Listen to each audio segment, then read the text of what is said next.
Thank you so much for tuning in to Living in Delco and the Brandywine Valley. I'm your host, Shannon Diiorio, and today we're talking about some of the differences between renting and owning a home.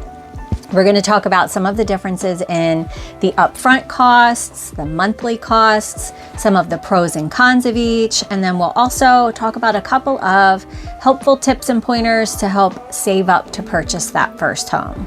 So one of the common misconceptions that people have is that they need a huge chunk of money right up front to purchase a home. And that's often not the case. So if I take an example home that's $250,000 located in Delaware County, you can get in with an FHA mortgage, and if you're able to negotiate a seller credit to help cover some of your closing costs, you can get in for as little as $10,000 out of pocket. And if I take that sample $250,000 home, that same home, if it was listed for rent, would probably rent for about $2,500 a month.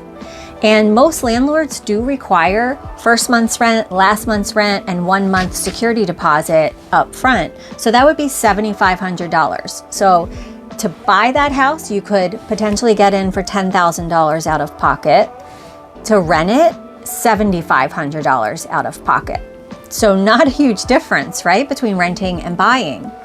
And to buy that home with that scenario, your monthly mortgage payment, including your property taxes and your homeowner's insurance, would be about $2,000 a month, maybe just a little bit over that. Whereas the rent we talked about would be about $2,500 a month. And then you look at that over time. Now, most people don't stay in their home for 30 years, but let's just say that you did, and that's the average mortgage term is 30 years. So let's say you stayed in your home that long. If you were renting it, that rental payment would go up and up and up over time, right? As the rent rates, they increase over time. That's what they do. But your mortgage payment, that's going to be consistent. So it might vary a little bit because your taxes are going to go up, but for the most part, it's going to be pretty consistent. It's going to stay very, very much the same throughout the term of the loan, minus some tax adjustments. So your payments are going to be a lot less, and you're going to pay a lot less over time when you are living in your home versus renting a home. Now, something else to keep in mind is when you're renting a home, you still need to carry renter's insurance. So that that $2,000 a month mortgage payment that I mentioned, that includes your homeowner's insurance. But that $2,500 you would pay to rent that same property, that doesn't include renter's insurance. So that would be an added fee even on top of that. So you can see that in a lot of cases, it's actually cheaper to own your own home. Some of the other benefits to homeownership would be building equity over time. So let's say you did stay in that property for 30 years. When you leave the rental property, you're leaving with nothing, right? Maybe your $2,500 security deposit. But if you own that home, now you've paid it off and you've built up equity over time, because market values do tend to go up over time. So you're going to walk away with hundreds of thousands of dollars that you can use to retire, you can use to send your kids to college, buy your next property, and then potentially own it outright because you had enough cash to do that. You're going to have so many options. So home ownership, that's what's going to help build wealth versus renting long term. You're not building any equity there. You're building equity for the landlord, but not necessarily for yourself. However, one of the benefits to renting would be if you're looking to do it short term, right? Maybe you want to get to know the area better. You're not sure how you feel about the area and if you're going to be happy there. So you might want to rent for a year first to see how you like the area. Maybe you know that you're not going to be staying for more than a couple of years. So you might not want to fork out a lot of money on closing costs. And if you're not going to be there long enough to build equity, it might make sense to rent for the shorter period of time. So that would certainly be a benefit to renting. Some of the other items you need to keep in mind are upkeep and maintenance. So typically when you're renting a property, the landlord will take care of the upkeep and maintenance, and you won't have those added fees. But when you own your own home, you do need to budget for those things. Eventually you're going to need a new roof, or you're going to need a new heater. So you're going to have to budget for these things. You might want to upgrade the kitchen.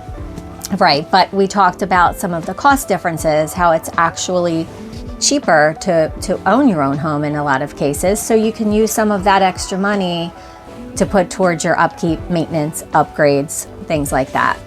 And of course, another major benefit to owning your own home is you're able to customize it. You're able to do a lot more personalizations than you could do potentially with a rental property. Every rental property is going to be a little bit different. Every landlord is going to be different, but typically you're not painting the walls crazy colors. You're not replacing the carpet. You're not putting in a new kitchen because it's not yours, right? And you can't take it with you. So when you own your own home, you're able to do whatever you want. You can plant a garden, you can grow vegetables, you can paint the walls, whatever colors you want, right? You can do whatever you want. So you certainly have a lot more flexibility and freedom with what you can do with the property.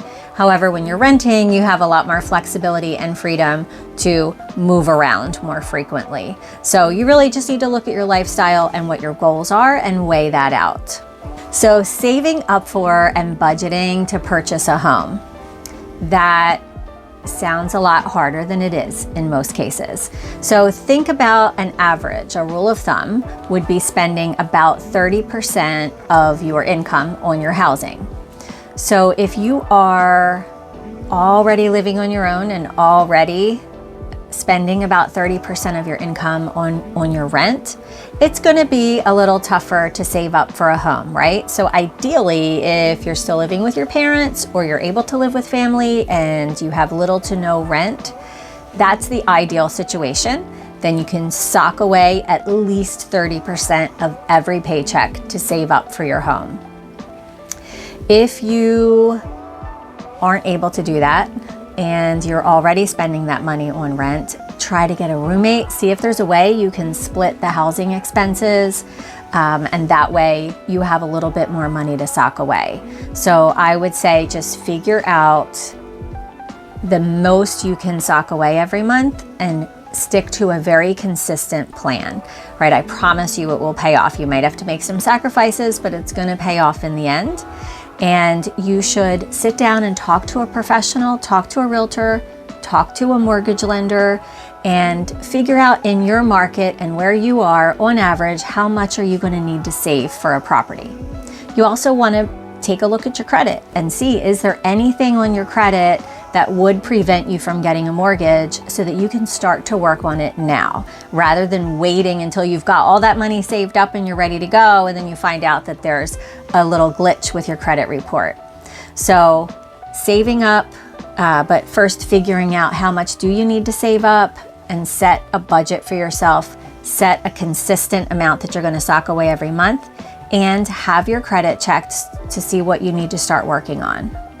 If purchasing a home is on the horizon for you, here's what not to do. You don't want to go out and buy a new car, and you don't want to take on any new debt if you can avoid it. So one of the aspects that a lender looks at is your debt to income ratio. So they're going to look at how much money you're bringing in per month versus how much is going out on recurring payments. So that would be car payments, student loans, credit card payments. Those would all count against your debt to income ratio. Your current rent isn't going to count against that because you're not going to have that anymore once you purchase a home. So you want to just keep the car payments, the credit card payments, the student loans, try to keep those recurring debt payments to a minimum.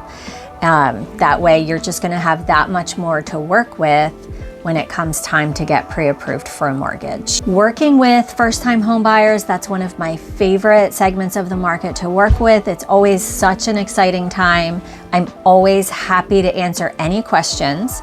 So if you would like more information, if you know someone that would like more information, my contact information is all in the description below. Feel free to reach out, and don't forget to click subscribe, because I'm going to have a great video coming up next that's going to include tips for renters.